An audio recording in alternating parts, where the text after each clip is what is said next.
Hello and welcome to episode 1155 of The Sleeper and the Bust. It is Monday, March 13th. I'm your host, Paul Sporer, joined this afternoon by Justin Mason. Justin, good day, sir. Good day. How you doing? I'm doing pretty well. It's a big week. We are fully in the midst of draft season. Everything's going crazy baseball-wise.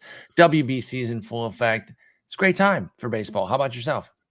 Doing well. Just getting ready to go to New York in a few days, trying to get as many articles done as possible. And just excited. Draft season, baby. It's It's a few days away from New York, about a week and a half away, or I guess 2 weeks away from Vegas. This is the time.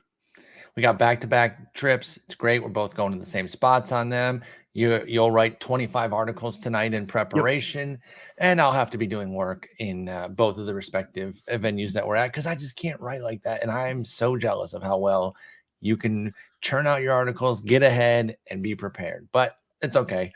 I'm very excited to see you in New York, although it's going to be freezing, and I'm not very happy about it. It won't be too bad.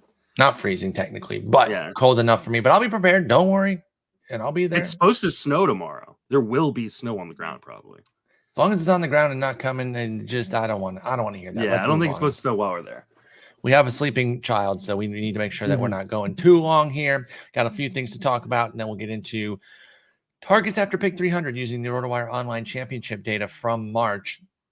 I think that's 33 drafts worth. You did a recent episode with Jason back on February 5th.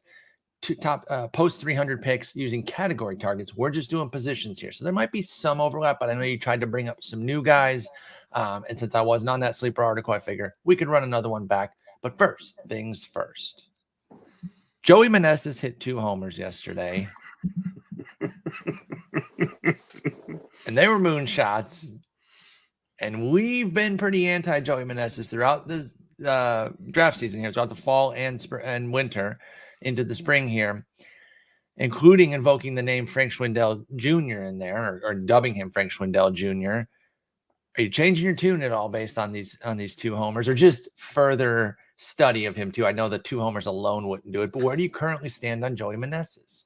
I mean, I don't know that I was low on him. I haven't changed my projection for him pretty much all season. This doesn't change anything for me either. I got asked a bunch of questions about like Jared Kelenic and like, oh, where do you have him now that he's had, this huge breakout in spring? I have him the same spot I had him 2 weeks ago. You're lucky, because if you had changed him and not Meneses. Yeah, the same thing with Meneses. This doesn't change anything for me, but I also wasn't super low on him. I had him right around first baseman, 15, 16, 25 home runs, 265 batting average.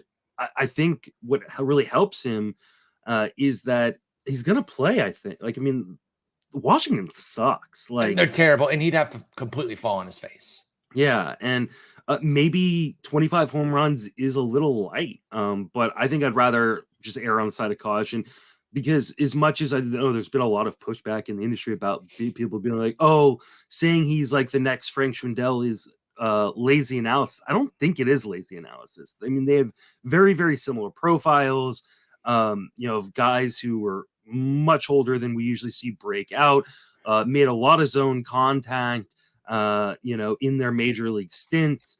I think there's a lot to be like, hey, if we were all hyped on Frank Schwindel last year and he fell apart, I think that's in the range of outcomes for a guy like Joey Meneses. Was Schwindel that good in the minors, though? Was he that good? Oh, actually, I guess he kind of was. Yeah, I'm looking at it right now. I was asking because I didn't know. I don't think it's a bad comp, but I also don't think it's necessarily a bad thing either, because while it didn't work out for Schwindel, I think the argument should be we made the right analysis and it just didn't work out. So I'm kind of anybody else.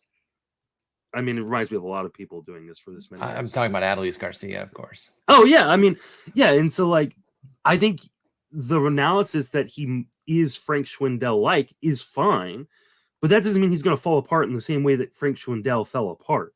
Okay, and I had a lot of shares of Frank Schwindel last year. Burn me. Doesn't mean I'm not going to draft Joey Meneses because I see a lot of similarities. If anything, I'm probably going to take the discount because people think that that's somehow a bad thing. I will say your rank, as you pointed out rightly on Meneses, really wasn't egregious or anything. Mine might have been. I've actually kind of moved him into the zone that you're talking about here. And I got to say, the one thing to kind of cover myself a little bit on that with regards to Meneses is it wasn't the power or anything. It was really, really light on the runs and ribbies. I was sub 70 on both markers. And they're bad. The Nats are bad.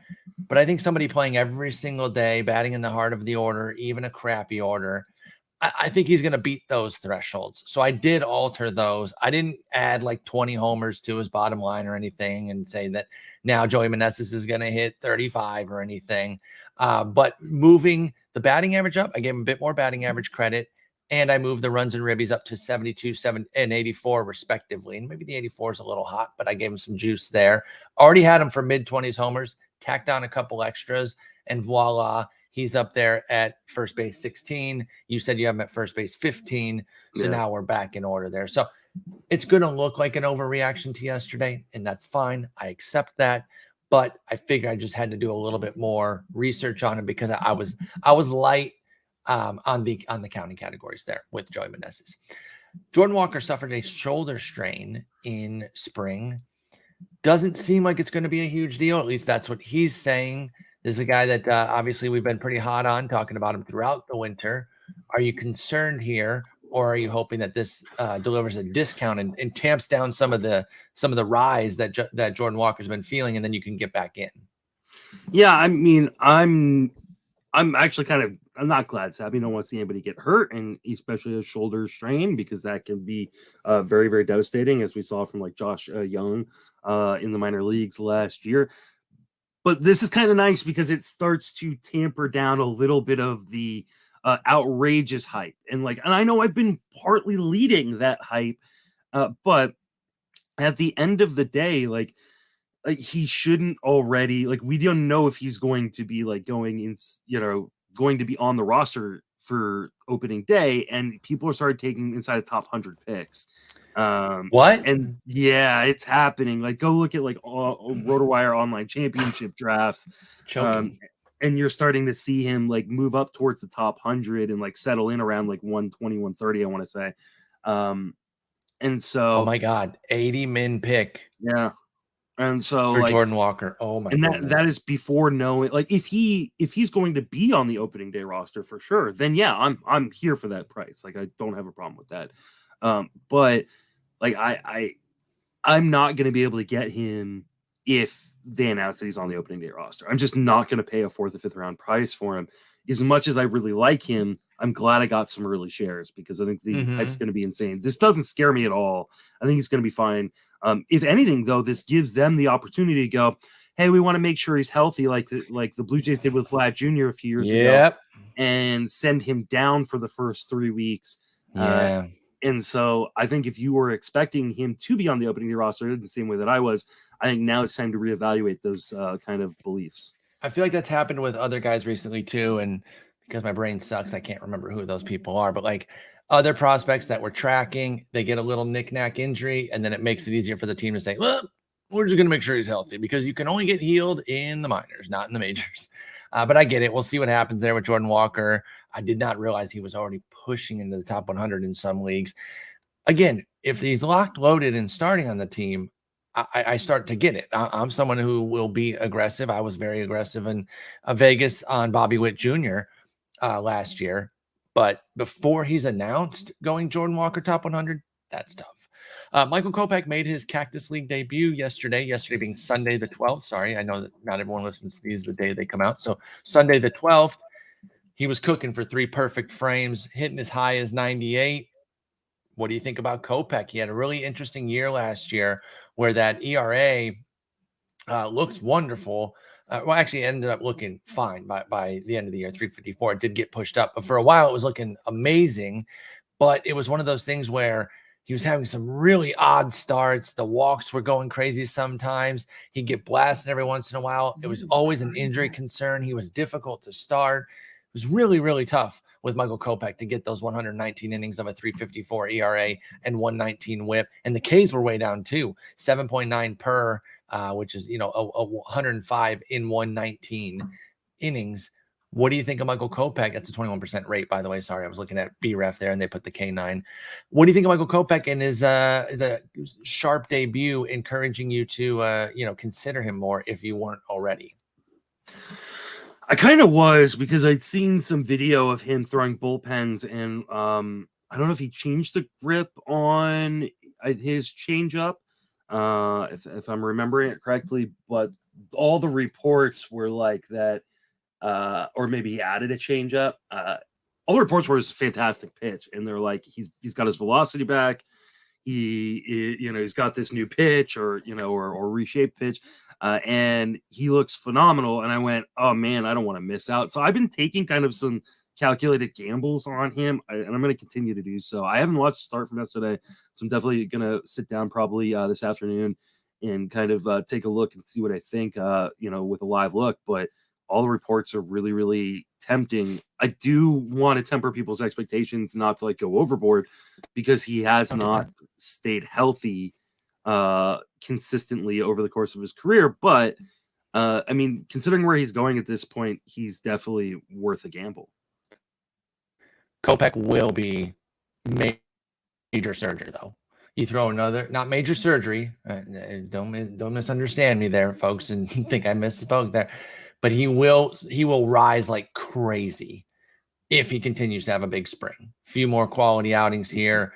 Toward the end of spring, he's throwing 5-6 innings of good work. I think Kopech then becomes somebody who could be like a top 120 type of pick.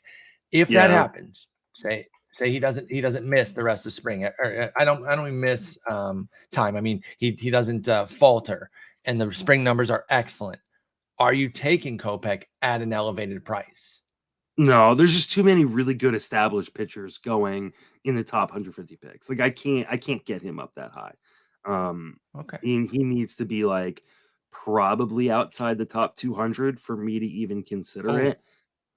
And I don't Hopefully you know. already got some shares then. I do have some shares. Where's he going right now? No, he's not going there yet. I'm just saying, with a good spring, there's no way Kopech stays outside the top 200. He's at 275 right now. I think this alone will push him up 50 picks. The three perfect frames. You throw in a few more great starts in spring, he's easy inside the top 200, inside the top 150. I think without a doubt, if he has a strong spring for Kopech. Yeah, if he's going that high, that's too high though. As much as I'm very tantalized by the upside, and there is a ton of upside here. I mean, we called him Baby Thor coming up, right? He was supposed to be the next Syndergaard before it. Great, back with Grayson Rodriguez or Michael Kopech at around pick 170. I think I'm going Kopech, because I think they're going to limit Grayson Rodriguez in games quite a bit, and he won't be eligible for as many wins. So I think that would be a big issue for me. Dustin May at pick 157. That's not I wouldn't take Dustin May inside the top 300. Okay, you can't stand him. Fair enough. It's just, where are the innings coming from? How many innings? No, I'm not disagreeing with you. I didn't know that you were that out on him. I had forgotten your thoughts on him. Freddie Peralta or Michael Kopech, and I'm not going to tell you. I think I'm going Peralta. Okay, but it's pretty close, right? Or is it not? If it's not, I don't that's okay. know. I don't think I'm not trying to bait. I am trying to bait you a little bit. No, so I don't think that's pick 140. We've seen it in the major leagues from Freddie Peralta. We've seen it from Michael Kopech, just not for a full season. I'm not just talking last year. We've seen it for an extended time for Peralta. That's fair. If I was turning off injuries for both guys, Peralta's the better pitcher. Oh, no. I do not agree with that at all. If you are given full health, I'm definitely taking Kopech. They're close, though. This is not an anti-Peralta take. It's a pro-Kopech take.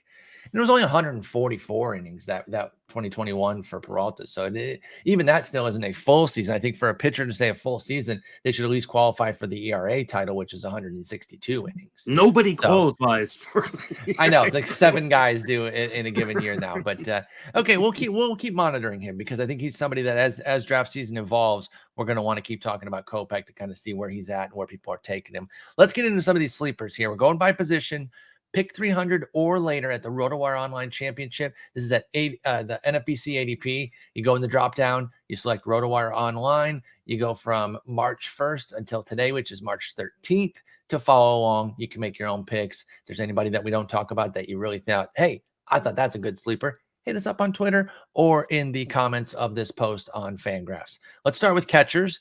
And you went Homer here, but I will say there were a lack of options. So you might have just, and you're on the clock. You might have just gone with that because there weren't too many great options here. But talk to us about a bit about Joey Bart, and if you still really have hope for him, or were you just picking somebody because of the limited options? I was picking someone because of limited options, and I have drafted Joey Bart this year. Yeah, so you're true to your word there. I didn't mean to make it sound like you don't actually believe in him.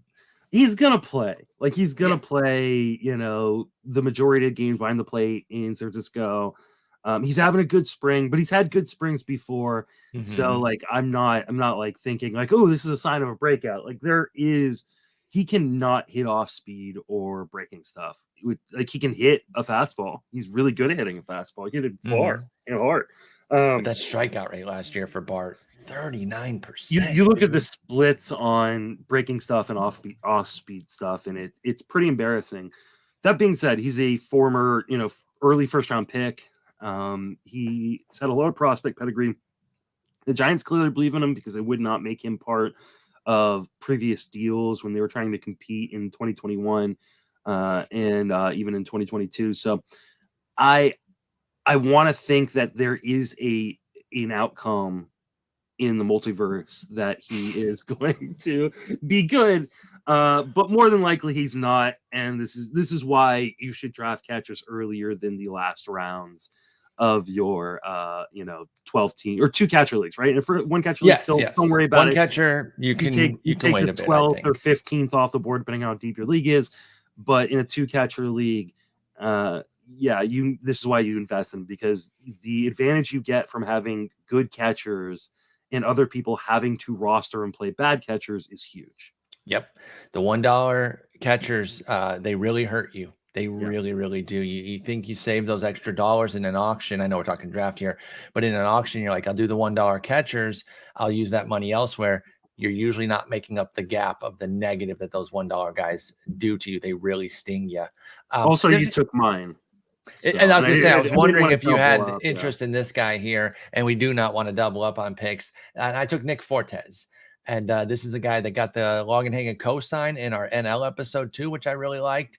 But he sneakily had 9 homers, 5 steals last year in 240 plate appearances. Only hit 230, but at catcher, not killing you because of the volume there. And we know the batting average is being lower. You can also live with a lower batting average. So I'm not even that peeved by a 230 average from Fortes. That said, I do think that there's a little bit of upside there too. I think he could be somebody who hits closer to the 250s in the majors with that pop. I don't know about that speed. I don't know if I trust it. He did run 8 times. He was 5 for 8, which obviously isn't a good rate, but the fact that they let him go 8 times is nice. Never really ran in the minors. So do not see this as I'm going to get a few supplemental steals there. You might, but do not plan on it from Nick Fortes. I'm doing this because of the bat, because I think he can hit double-digit homers and give you a pretty decent average. And I think Jacob Stallings' time, I don't want to say it's up, but I think it's going to start to get cut into to where his defense isn't good enough to carry the bat. Like, it's a good bat, or excuse me, it's a good glove. But the bat last year at a 71 WRC plus after back-to-back years of capable 94 and 92. Obviously, 2020 was only 143 plate appearances, but I'll take a 94 to 92 WRC plus from a quality backstop. 71, you're really starting to run that line there of difficult to maintain. When you can get such a better bat from Nick Fortes, you might take on more of the rough glove there. And I wonder if he might snake some at-bats over at first base. Now, I know that they have Garrett Cooper, and they just signed, who did they just sign? Yuli Gurriel to a minor league deal. So I understand that the first base at-bats might be cut off a little bit, but I'll just take him as a backup catcher. I got no problem with that. Nick Fortes for the Marlins. Did you see the tweet that they were going to work out Yuli Gurriel at second base? Oh my God, I did. Eric, our guest, Eric Samolsky from Friday, tweeted me that, and he said so much for them caring about their up the middle defense. Yeah. Sandy That's Alcantara horrendous. moving down my ranks as we speak. I mean, yeah, Joey all Wendell of them. Short and Yuli Gurriel. All of their guys, many of whom I like. Yeah. I like Alcantara. I love Alcantara. I like Rogers. Excuse me. I'm fine on Luzardo. I don't hate Edward Cabrera and Johnny Cueto. Like, I like all five in the right format. That is a hit. That is an absolute hit there, that this defense is what it is, and they're not looking to make it any better. So I agree with you there. They're actively looking to make it worse. Yeah, they're purposely making it worse. They were going like, hey, this seems fine. How can we fuck it up? Can we make this shittier? Yeah, let's get a 39-year-old Yuli Gurriel and throw him at second. Let's go over to the position that he should be playing, only first base. And I like your pick here. This is, again, you stole my pick. So okay, well, we'll both talk about him. You know, I would have traded you here. I think I might have landed on this guy as well. Talk about a favorite of ours from previous years that has kind of fallen out of favor, but he just signed in the best place in the world to hit, baby, Colorado. What's up with Mike Moustakas over with the Rockies? It's a gamble, and I think it's a gamble you'll know very, very quickly whether or not it's going to work. I mean, this is a guy who's hit 35 plus home runs in seasons. Colorado has signed him. It looks like, I don't know if he's going to play second or if they're going to move Ryan McMahon to second, because your boy Brendan Rodgers got hurt again. By the way, we haven't discussed this, but we had a board bet, the first board bet of the season, on how many home runs, I believe it was, Brendan Rodgers was going to hit. I think you might win that one. I'm not, because we put a caveat on there, which was dumb, because part of my argument was that he gets hurt all the time. And I don't know why I gave you the caveat out right there. So that's already a push for our first board bet. It just annoys the hell out of me. Anyways, so yeah, I don't know if Moustakas is going to play second or Ryan McMahon is going to play second, but either way, he's first and third eligible. I hope Moustakas plays second, because that would be like kind of perfect for his eligibility. Yeah, give him that triple. It's kind of a who knows situation. Sure, either he's going to be washed, or the shoulder isn't going to be right or whatever, and you can just drop him and move on to the next guy. But the upside's huge, because if he could hit, if he plays every day, he can probably hit 30 plus home runs, and the huge outfield there will help, his batting average be inflated a little bit. Yeah, I think it's a worthy gamble in deeper formats. I think so too with Mike Moustakas. He played 140 games combined the last 2 years, so injuries have really eaten him up here in his mid-30s. But we're talking sleepers. We're talking striking it rich. And if he lands on a 135 plus game type of season where he can finally stay healthy, you'll love it there in Colorado. Or as you've outlined, I forget who you got this note from, you can stream Rockies pretty comfortably. Kevin Hastings just in Colorado, even in weekly formats. So even if it ends up being, not in weekly format. So this is an NFBC or daily move. So NFBC has the Friday. NFBC. That's right. The way like all the Rockies home series like fall this year is they're either Monday through Thursday or Monday through Wednesday or Thursday or Friday through Saturday. So like you get to like just perfect. You can get like 80 to 81 home games without taking any of the away games. So yeah, in NFBC it makes a lot of sense. Last round pick. I mean, he's going like, I think like around pick 500 in DCs right now or something like that. So like, yeah, take a last round pick and see if it works. If it doesn't, drop him real quick. Yep. I love that with Mike Moustakas. And like you said, has first, third eligibility. Will get second, perhaps, if they want to slot him over there. But even with just the two corners, I'm chill with that. I would love to throw some mid on there.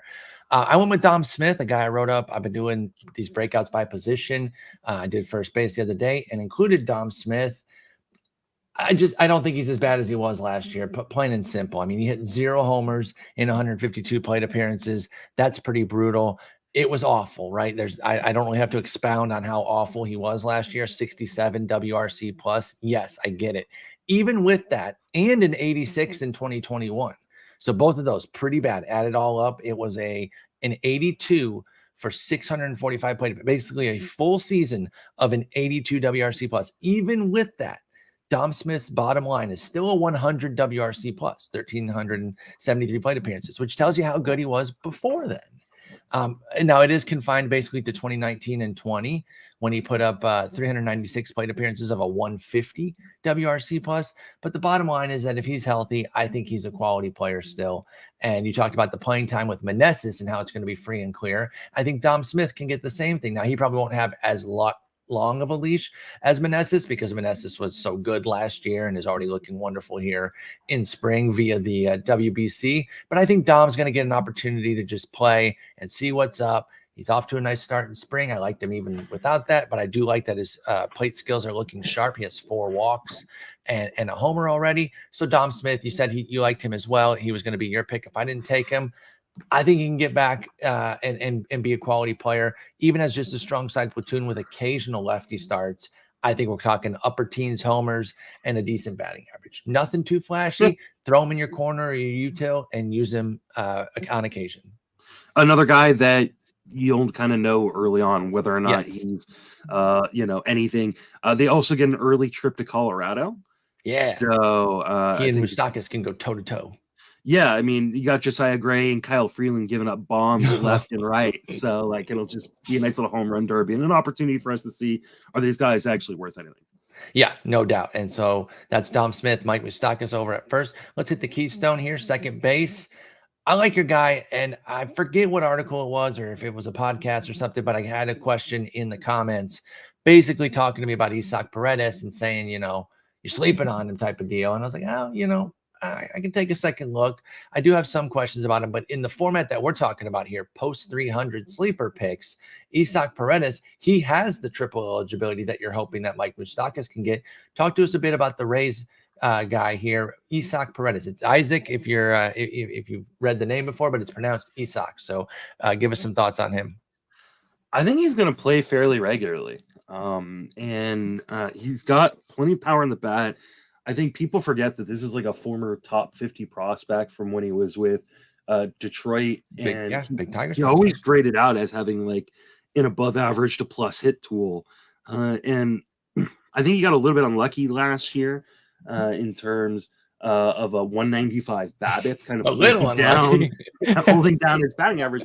But in spite of that, like he still hit 20 home runs in just 381 games, and so like I think he's the kind of guy who gets like 425 plate appearances, hits 20 home runs, does it with, a 260 kind of batting average, and he's triple eligible. Like he's one of those guys you get to put on your reserve list, and he's one less hitter you got to put on your reserve list, and another guy you can take, you can use another spot on a pitcher or a different kind of hitter gamble. So that's a great call in terms of team build. I love that. That's why we love eligible guys so much.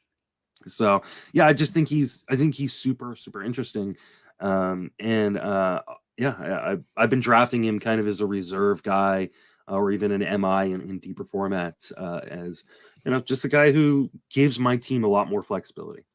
Yeah, I think I don't know what my disconnect is on Paredes because usually you look at a guy like this. He's also, I don't even think you mentioned the fact that he's 24.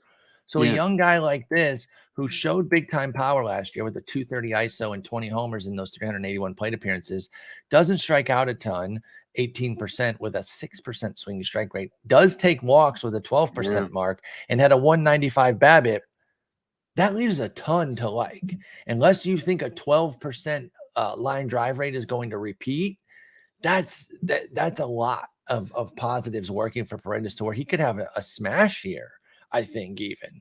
And so, I will give him a second look. And I think I might have to up his projection a little bit. My one concern is the Rays and playing him because he does have the platoon wherein he's not very good against righties in particular. Now, he did have enough power against them to where I think his OPS last year against righties wasn't too bad. But for his career, Paredes has been a platoon guy where he doesn't really hit righties that well and just destroys lefties. He did have a 701 OPS, but that was the power really helping him. 196, 297 on the average in OBP. But again, if you think a 192 BABIP is going to continue against righties for Paredes, I don't think so. So you know what? I think I got to give him a deeper look and really see what's up with him and maybe tune him up a little bit on the results here because I gave him 21 homers, which is what you said. I gave him a 237 average. That's where I really think he could make me look bad though. Like, would it be that crazy if this guy hit 260? No, I think he probably will. He's one of, I think, 8 players in Major League Baseball, if he had qualified starts, so qualified enough of qualified play appearances. But he would have been one of, I think, 7 or 8 guys with a 90% zone contact or better and a 25% O swing or lower. Like, he has got really, really good plate skills and eye for plate or eye for the strike zone. So like I'm very, very interested in him. And he's a guy that I do have to give a shout out to our listeners, because there were listeners who like came to me and like, you are too low on Isaac Paredes. So we both got that heat. Yeah, and I went back and looked, and yeah, I was. And he's another guy I think I still need to kind of up his projection a little bit going into our big drafts. Yeah, because even against lefties, Paredes had a 203 BABIP, which again, there doesn't really seem any reason that he should continue to hit that low. And so I really think that that even the projections with their batting average projections are pretty rough. I mean, they did bump him up a good bit. Usually when you give a guy 30 plus points of projection, you're like, okay, that's a nice jump from his 205 average and his 209 career. But I do wonder if, like I said, he could really surge and be somebody who hits in the 260s with his batting average and that quality power. Just a lot to like about him. If he was a little bit better against righties, I think he'd be being hailed as like a star potential breakout. But as it is, as a sleeper, I like Isaac Paredes. Good call there. My guy is Michael Massey for the Kansas City Royals. Now, I think he's a little bit hidden. He came up last year, 52-game sample, hit 4 home runs, 3 steals. Nothing too crazy, but with 243 average as well. But he's been a great hitter in the minors, and I think he kind of, didn't perform to the level that he can based on those minor league numbers. And I think he's going to take over the second base job. I know Nicky Lopez can pick it, but he seems like it's time for defensive utility man for him. The dude just doesn't do enough at the dish. He had that one BABIP-fueled year, 2021. It was so obvious that it was just BABIP, 347 mark. He went right back down to 265 last year, and the batting average cratered from 300 to 227. And that's in line with what he had done the previous couple of years. So Nicky Lopez goes as his BABIP goes, and he doesn't strike the ball well enough to consistently generate a quality BABIP.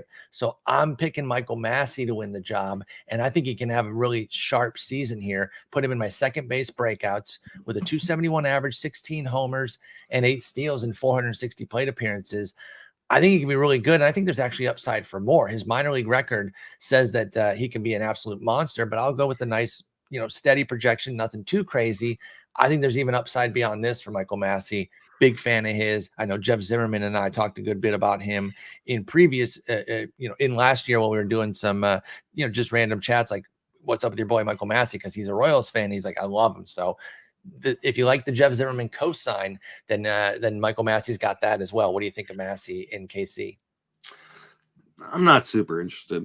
Like, I mean, I think he is a perfect accumulator that is going to be a strong side platoon, so he can't accumulate.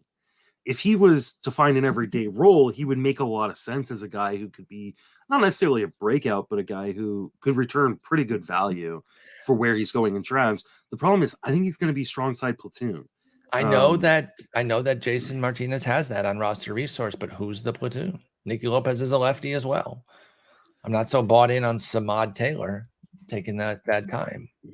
I mean, from Massey, you might be right. Like, he wasn't good against lefties in his, and obviously it was a really small sample. Sure. So I don't want to like overblow it or anything. But they'll find someone. Like, unless maybe if he gets like the first opportunity, like maybe he can just prove, hey, I can hit lefties too. Massey destroyed lefties in the minors last year, 921 OPS.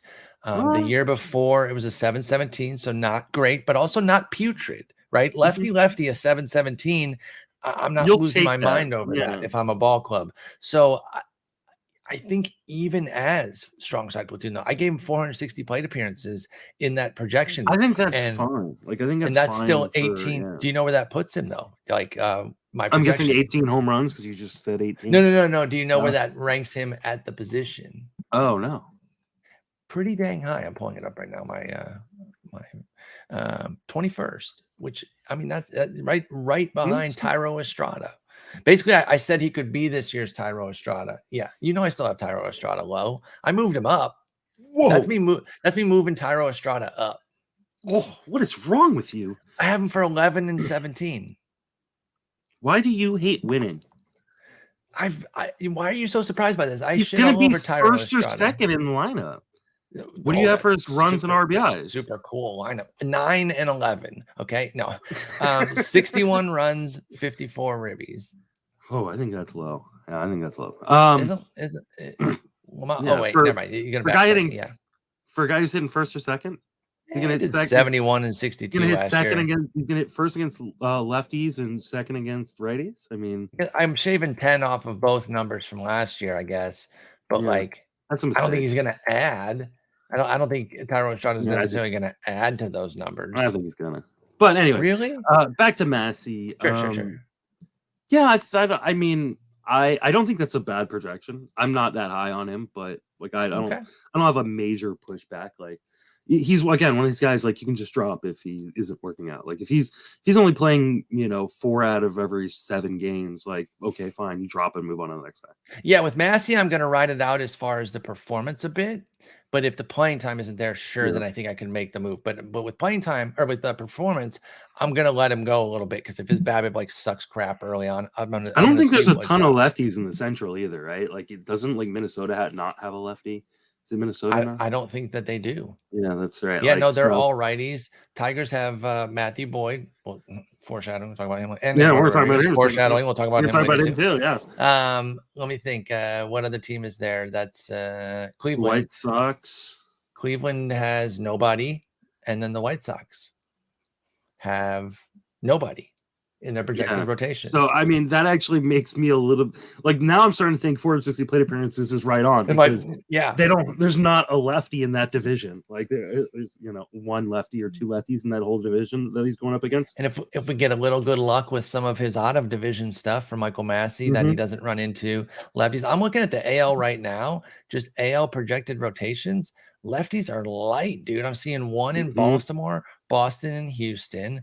LA has a few. I know that LA has all but 1. So when they face the Angels, Michael Massey might get a little breather. The Yankees have 1, and right now he's nicked up, Nestor Cortez. The A's have 1, and that's if JP Sears, or no, excuse me, they don't have Ken. Why don't we have Ken Waldichuk making the rotation? Did something happen to him? I disagree with Jason on that one. I think either way, it'll be 1 lefty. I think he's probably going. Does it really matter who makes the rotation in Oakland? Fair enough. 2 for Seattle. So there's not a lot of lefties in the National League, and I don't know how much the Royals end up even playing the Angels. So that's really the one team that you're like, wait a minute. By the way, maybe that should give you a look on some lefty platoon, some righty platoon, some short side platoon guys in the AL West that aren't on the Angels. Maybe you give them a second look in your AL only league if they're playing the Angels. You know how you play home and home with teams close sometimes. You might want to jump on. This will be a good point to name somebody like that, but I don't have one off the top, like a David Hensley or something. He could jump in for Michael Brantley, and if they're playing the Angels in 2 sets out of 3, you put him in type of deal. But anyway, Michael Massey, big fan. Isaac Paredes, becoming a bigger fan, and I think I need to adjust him up a little bit. Let's go to shortstop. This is a guy you've talked about before in the past. He's been around for a little bit, even though he is still a baby. Go back to Washington here and talk to us about Luis Garcia, who is just going into his age 23 season here. Yeah, I think people think oh man, he was a prospect that never panned out. Like he got brought up at 7. Like he had just finished potty training by the time they brought him up. He can hold the bat upright. And they're like, get in the majors. Exactly. I don't think he's ever going to be like a star or anything, but I think people are also sleeping on him. He could be an accumulator too, I think. Why couldn't he be Jonathan, like a prime Jonathan Scope? Like a guy that can hit 25, maybe more home runs with a decent average, plays every day, out of position at second base, and shortstop, so I like it. I like Luis Garcia as kind of a fallback option. He's a guy I'm targeting in a lot of places. Also, Jonathan Scope, I almost put him on this list. I did too. No one. I did too. Him. And I understand why, but like if you get really desperate at second base, Jonathan Scope makes sense. He's forgotten, and last year was dreadful. I grant that, but he has a history that says that he's not that bad. He's gonna play And every day. Like he's like exactly. when you're getting towards the end of your draft, like one of the things like I really want is someone who's gonna play. First and second base eligibility too, right? I don't think he lost second base last year. I know he played a lot of first, but I think Scope has dual eligibility too. So yeah, I agree with you there. He only has second right now. He might earn first, but that's the better one anyway. First, you don't need that one as much. So yeah, I almost put him on too. So a good secondary mention of Scope over there at second base. I like Garcia. I can see myself drafting him. You talk about playing time late. Boom, there you go. Shortstop was really thin on post 300 picks. You were laughing after you picked Garcia because I hadn't picked my guy yet. I bring up the list. I was like, who the hell is here? Now, that doesn't mean I don't believe in this guy that I picked, but it was slim pickings. The only guy that I would see myself picking of those remaining dudes was Elvis Andrus. And he's still going very late. And I will say, the market is not overrating what he did last year, and that's good. He did put up 17 and 18, though, home runs and steals in 577 plate appearances, the bulk of which, or not, I guess not the bulk of which, but the volume, the way it was broken down in the plate appearances, it was much, much better with the White Sox. He put up 8 and 7 with Oakland in 386 plate appearances, and then Andrus put up 9 and 11 in 191 plate appearances with the White Sox. He was awesome. He was league average with Oakland, though, 98 WRC plus. So even if he falls back to being a 98 and he just accumulates homers and steals, I'll take that from Elvis Andrus. I think he's actually I was about to say I think he's being slept on. This is a sleeper pod, Paul. Of course he's being slept on. That's why you picked him, you idiot.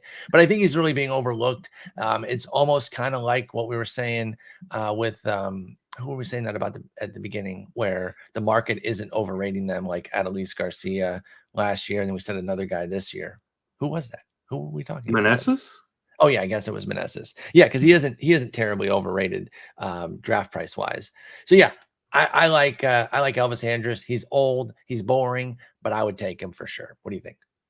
Yeah, I mean, if you're in a pinch, but I think this is just why, like, yes, I know everybody keeps saying like, oh, shortstop so deep, it's deep, it's deep. There is a limit to that deepness. Yeah, it is deep at the top, but you get past like pick 150 and you don't want the rest of the shortstop. So like, I think you're dead right on that. I think you want to try to get, there are a couple guys going after 150 that are interesting. CJ Abrams is equal to Bart. I knew you'd find a way to make sure that you still didn't crap on Abrams there. Our boy Hassan Kim, he's having a nice little WBC. But you get past pick like 2 something and you go, oh no. Like, you definitely don't want those guys as your starting shortstop. Maybe no. So don't wait there. Yeah, and then be like, I'll get somebody late. Like, if I'm entering any league size with Elvis Andrus as my starting shortstop, things have gone horribly wrong. I agree. Because also, think about what your opponents are getting with that star power at the top. Yep. And that's the thing about when there's a lot of star power. To me, that doesn't necessarily mean wait. That means attack it, leverage that star power, because then you're falling behind if you don't get any of those top 15 stars or wherever your cutoff is. But for me, it's 15 with Carlos Correa. I want at least one of those top 15, if not 2. I'm down to take 2 of them. So that's where I'm at with shortstop for sure. Let's bounce to the outfield.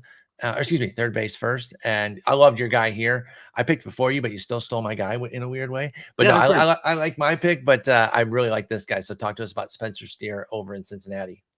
So I think there are some real flaws with Spencer Steer in terms of you're not selling him.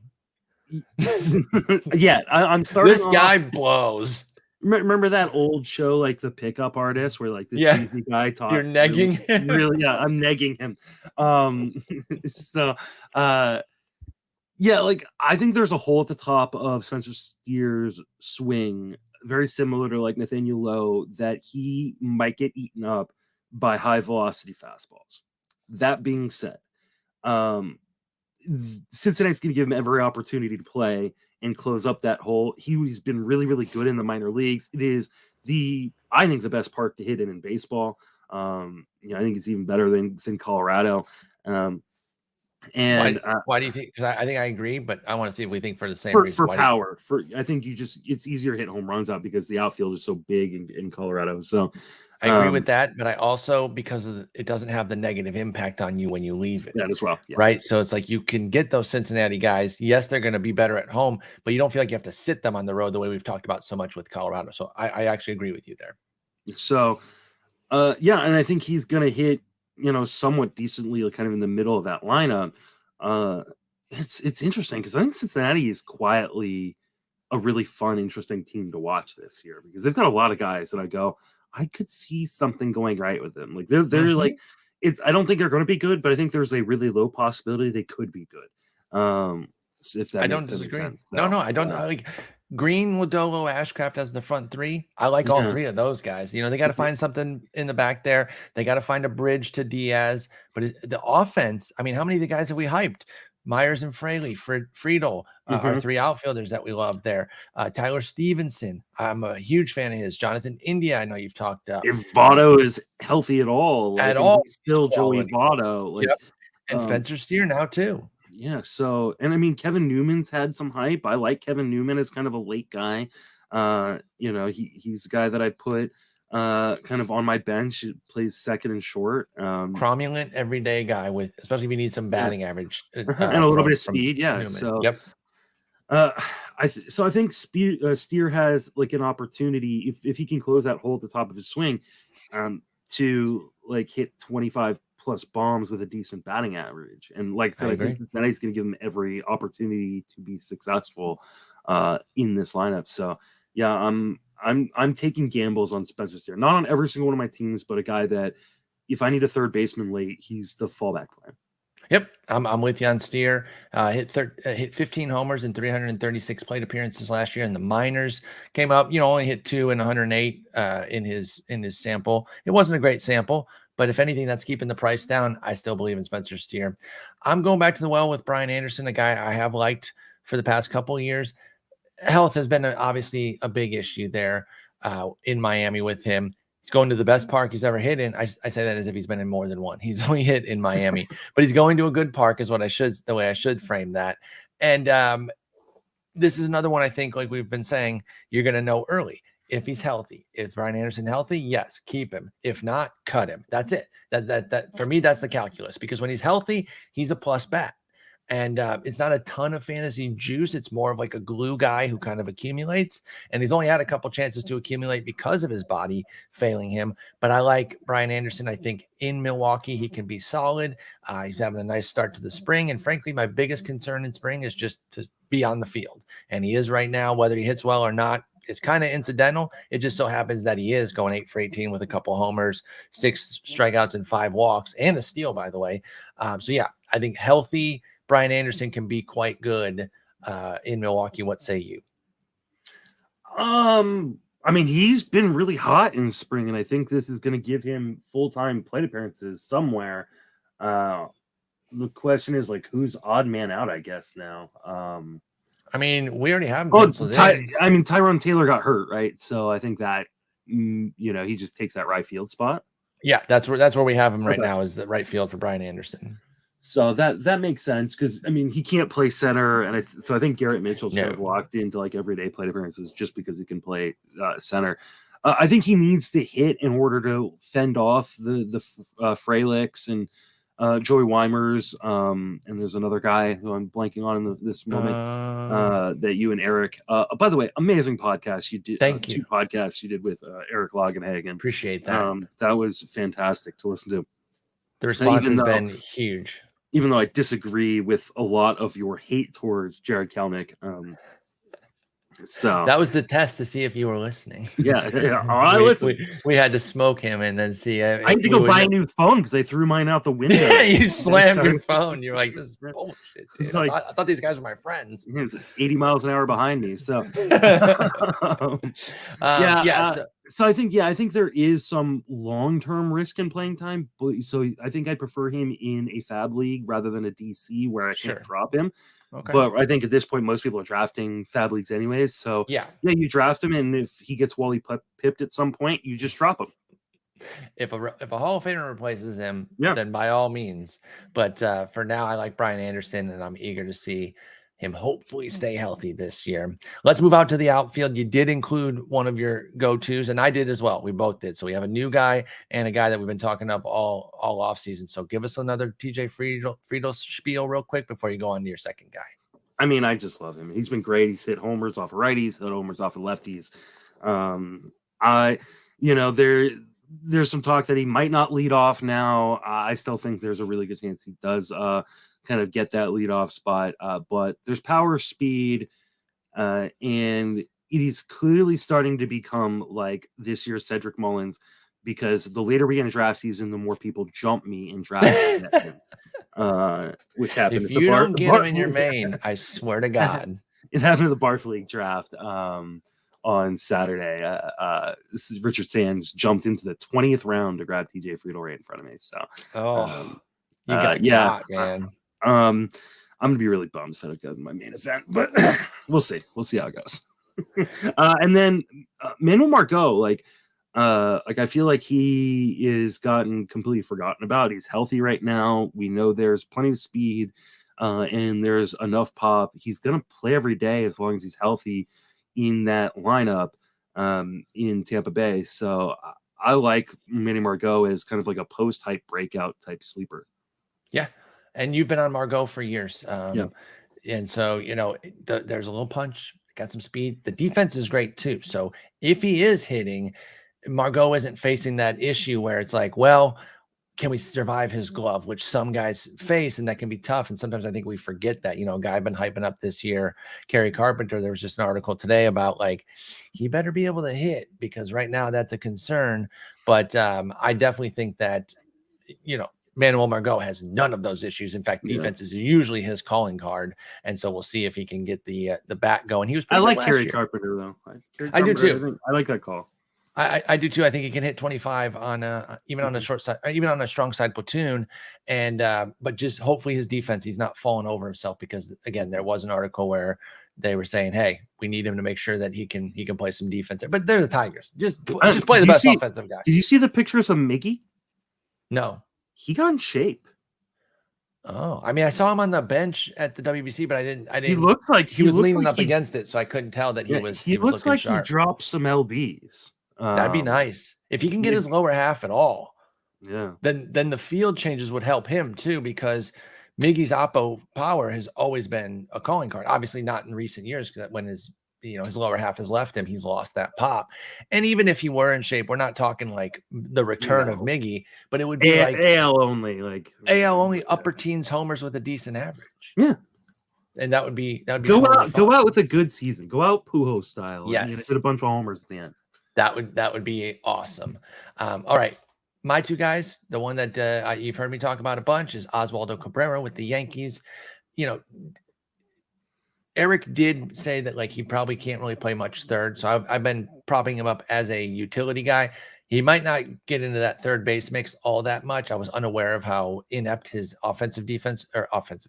infield defense was, because he has bricks for hands apparently, but he can play outfield defense.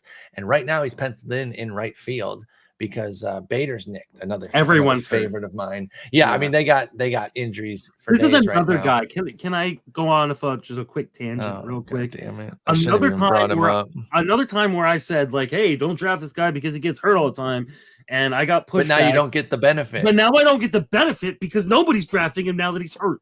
Get smoked, idiot. The fantasy baseball gods are just giving you the middle finger already. They're giving you semi W's, right? They're like, oh, you were right. So you get to say oh, Glass now. Yeah, I can say I'm right now, but at the end of the season, you don't get anything for it. At the end of the season, I can't be look, I was right, because everybody will have not drafted him. So originally those were going to be free picks for you. When Glass now and Bader go, you're yes, I wasn't taking them anyway. Just throw them out early in auctions. Yeah. But now, no. They're on the even. If I had here to pull out, I'd be pulling more of it out. Oh, that's really funny. Anyway, So Oswaldo Cabrera, big fan, power, speed, really think he can play. Even if he isn't necessarily taking third base time because he has bricks for hands on the infield, I think he can hold his own in the outfield just fine. And I like that playing time there for the 24-year-old switch hitter. The other guy is somebody I'm doing a 180 on, and it is also related to the Eric Longenhagen discussion. It's Alek Thomas. We spent a lot of fall saying, where the hell is he going to play? Turns out where he's going to play is center field for the Arizona Diamondbacks. And so you might want to be a little bit shakier on your boys. Those of you who are in them, I'm not pointing this at you, Justin, but on your boy Jake McCarthy, if you're a huge Jake McCarthy fan, because he could be in a little bit of heat. Obviously, I think it's Lourdes Gurriel Jr. is going to be in some heat. Well, he can DH. Yeah, but I mean, they're also going to want to DH other guys Longo. too. Longo. I figured Longo was exactly Kyle what you would Lewis. say. Actually, no. Your boy. Seth Beer. Oh. Well, Longo should be playing third over Rojas. He should, but even at his age. I think Longo's short side platoon. At the very least, but I think he'll get in some of those DH. I agree with you on the Gurriel worry, by the way. This is the bottom line. Josh Rojas should be playing some DH too. So, like, I mean, yes, because he can't pick it. I think that really hurts Lourdes Gurriel Jr. At least initially, until somebody falters. I mean, obviously, Corbin Carroll now with an 8-year contract is like he is there forever. And again, another one of those guys that I've moved up recently. I think he's like my outfielder 13 right now. I think we both just started paying attention to our original projection, right? Because we both talked about how I gave him 4 stolen bases and it moved him up like 8 spots in my outfielder. You only have him for 4 SB. I can't even get the joke out. I moved him way more than that. I moved him from like 23 to 27 stolen bases, and it jumped him up like 8 spots. So like, yeah. I'm for 28, and he's my 16th outfielder. I have 16 homers, 270 average, and the homers might even be light. I understand that. I'm sticking with this right now. I might go even 2 more steals just to get him the round number of 30. I know that 28 is a even number as well, but we live in zeros and fives in this world, so I might even just give him the 30 there. But I moved Carroll up. I stopped tamping down my projection because my projection had tamped down the minor league numbers. Like I already work from a regressed state, and it was so high that I was like, oh, this just has to be too high. But all the reports we're getting on him, whether it's Eric or other people in the industry, everything he does is magic, apparently. By the way, is this the anti-Giants team in terms of their defense? Their outfield defense is going to be amazing. Yes. And their infield defense getting back Nick Ahmed, Ketel Marte's healthy right now. Longo at third base. Like, this is a really, really good defense. Kelly's a solid catcher as well. Defense, and that might make you want to be a bit more in on your Zach Gallons, your Drey Jamesons, your Ryan Nelsons. I drafted all 3 of them on Saturday.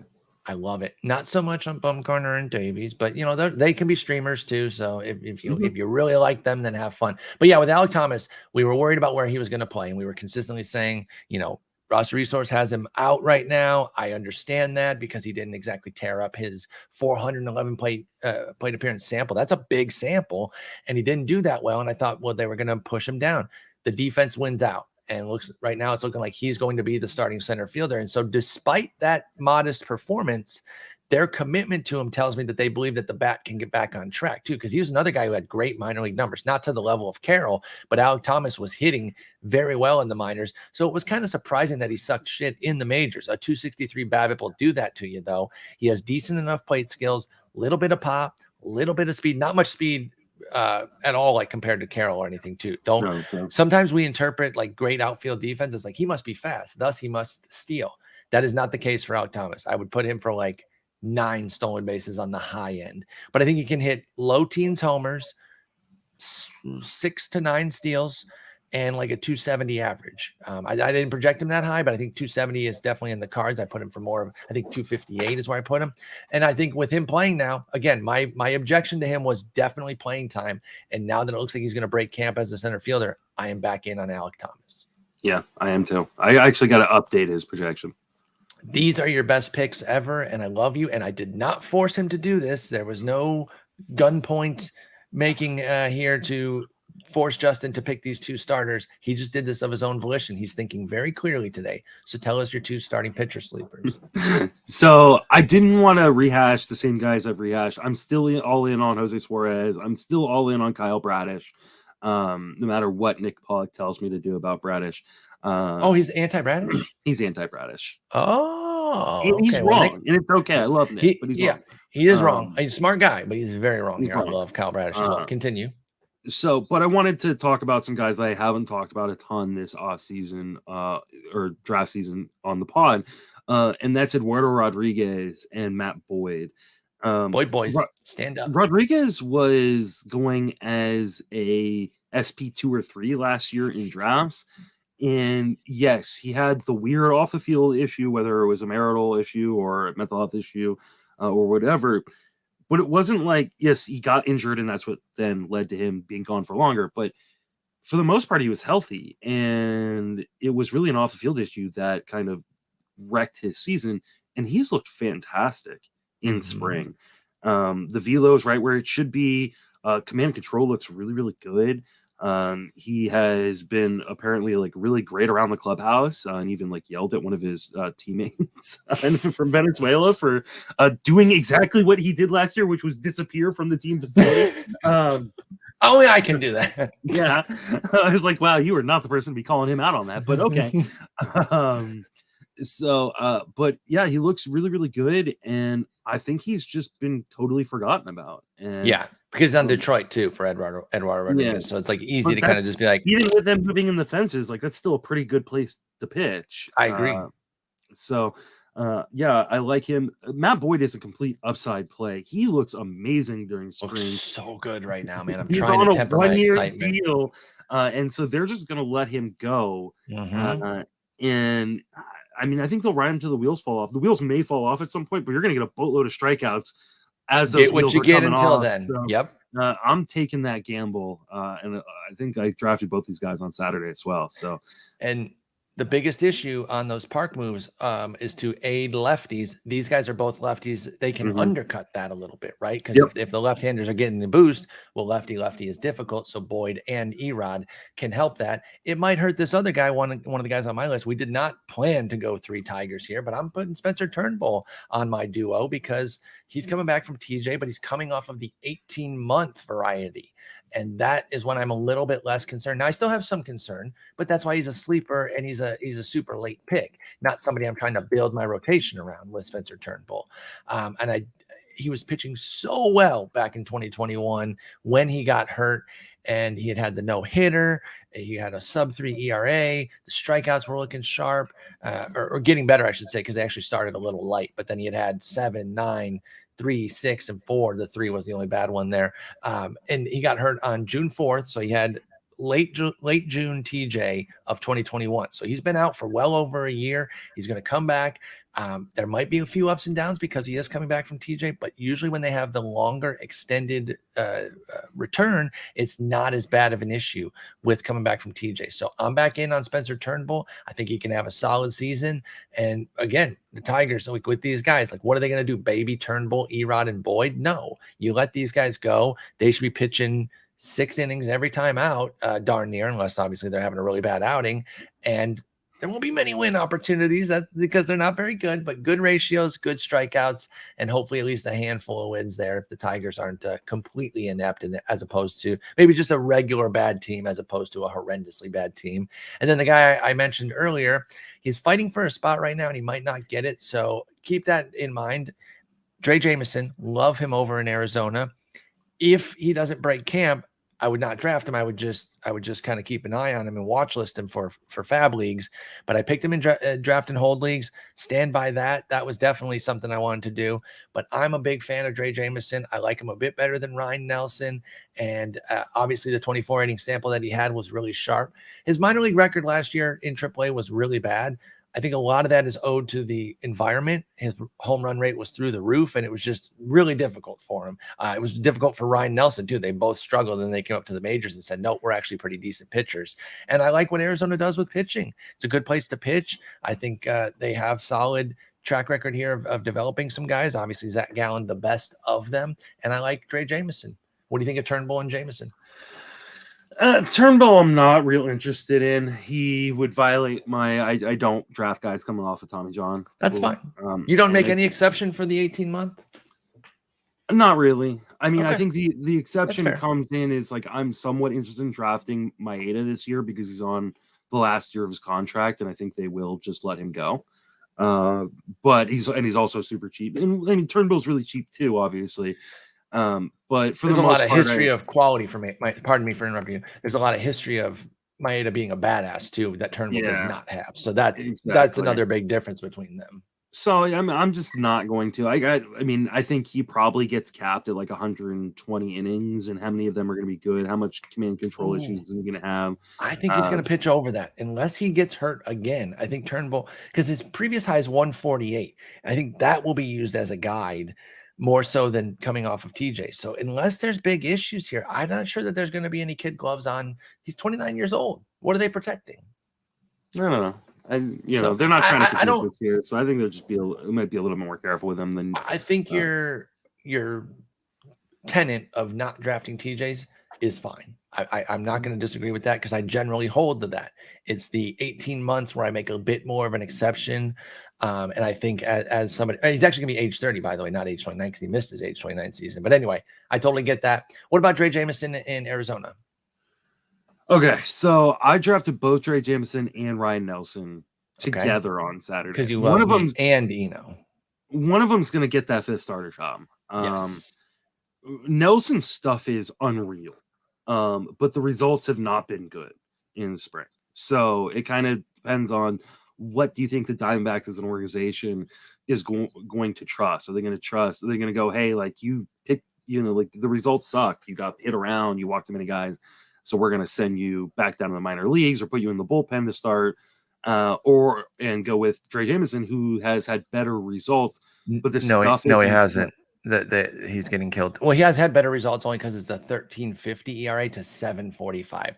They've both given up 8 earned. It's just that Jameson has a few more innings, so they're both struggling on the results piece. God, it's gonna end up being like Tommy Henry. Yeah, it's gonna be someone like Tommy Henry. I'm gonna try and end up dropping both these guys before the start of the season. Probably.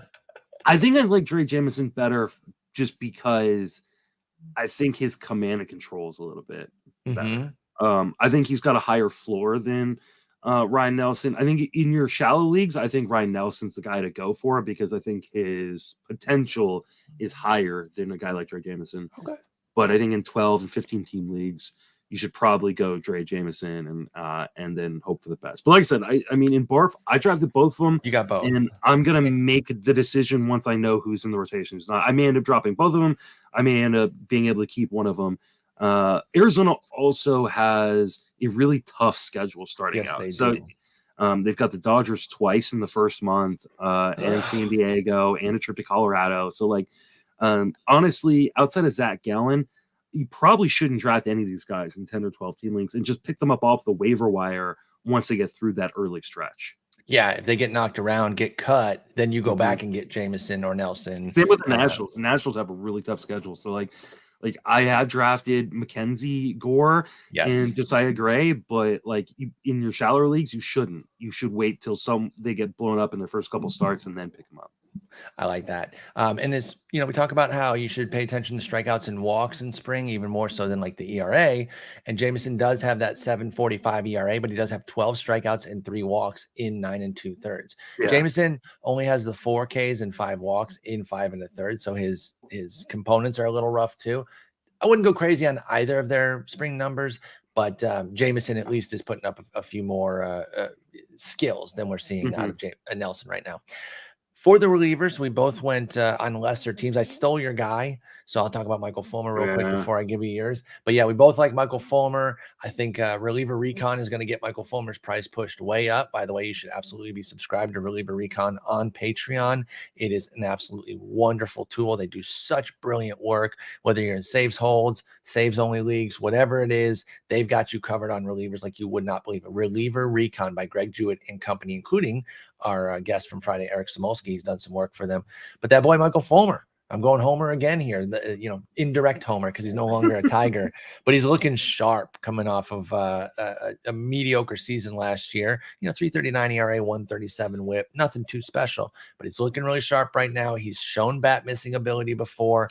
That is a wide open job right now. Michael Fulmer could take it. He has some closing experience there that might be able to earn him the gig. Nothing crazy. He had 14 saves in 2021, but I do think that if he shows himself to be really sharp, that they'll go to him as the guy. I don't think a Brandon Hughes or Brad Boxberger or even somebody I do like an Adbert Alzolay are really going to push Fulmer out if he's doing the damn thing from day one. So I like Michael Fulmer. I think he's a great third closer to go for after you get your stud, your mid-tier, and then you go for, at least that's how I want to break it down. I want to get a stud, somebody in the middle, and then Fulmer as my RP3. Yeah, that's exactly. I think he nailed it. I mean, I'm not really going to add much to it. I think he is my top RP3 target. He's the guy I want to get because I do think he's going to end up closing there.